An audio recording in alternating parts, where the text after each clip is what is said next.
ang system loss po ay sinisingil kasi may batas tungkol dito. Ang sabi ng Presidente, panahon na para ito ay alisin. Kung ito po ay aalisin, at kayo kukonsultahin ng mga komite sa Senado po at sa Kongreso, how do you go about this? Paano na po yung system loss kung sakasakali? Sino na ho ang sasalo nito? O baka naman ibigay mo sa generator, sa generation yan, i-charge din naman sa atin. Paano po? Opo, ganyan nga po mangyayari. Kailangan nga doon sa konsultasyon sa pag-aamyenda ng Section 43F, kinakailangan ay maresolba kung ano ang gagawin natin doon sa cost na yan. Kasi hindi naman mawala yan, maamyendahan at sabihin na hindi na siya masisingil as system loss charge, ay mawawala na yung cost na yan.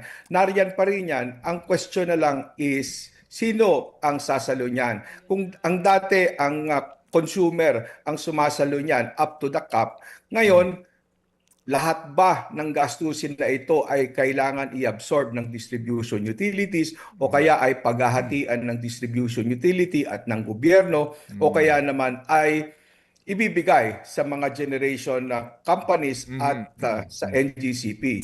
Pero kung ito naman ay magiging cost na i-absorb noong unregulated sectors, paano naman natin masisiguro na ito ay hindi rin babalik sa mga consumers through a higher generation charge? Dahil syempre magpe-presyo naman yung mga generation companies at idadagdag nila ito sa kanilang gastos na babawiin. Unregulated na sektor, ano po ito? Ito po yung generation at saka retail na sektor na kung saan nagkakaroon ng malayang pagtatakda ng presyo batay sa umiiral na supply and demand conditions. Okay, so ibig sabihin po, hindi ito ganoon kasimple.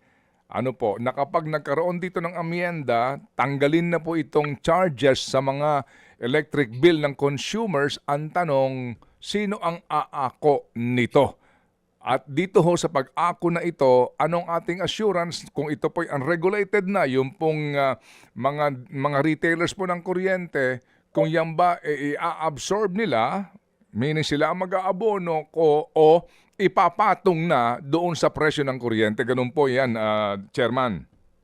Opo, tama po yan. At kung ang mag-absorb naman, 100% yan ay mga distribution utilities. Ang tanong naman ay, ito ba ay mababawi nila sa pamamagitan ng pagtataas ng kanilang distribution charge? O kaya naman ay talagang i-absorb na lang, pero ang magiging problema naman doon ay yung viability nila. Baka naman hindi nila talaga kakayanin at mag-suffer din ang kanilang operasyon in the long run. Mga kapatid, patuloy po kayong tumutok sa 105.9 True FM para sa totoong balita, impormasyon, music and entertainment. Mag-subscribe sa aming YouTube channel at podcast at sundan nyo kami sa Facebook, Instagram, X at TikTok sa True Network PH. Bisitahin din po ang aming official website, truefm.ph. At panoorin din kami sa True TV Signal, Channel 19. Kami po ang 105.9 True FM. Laging true sa'yo, kapatid.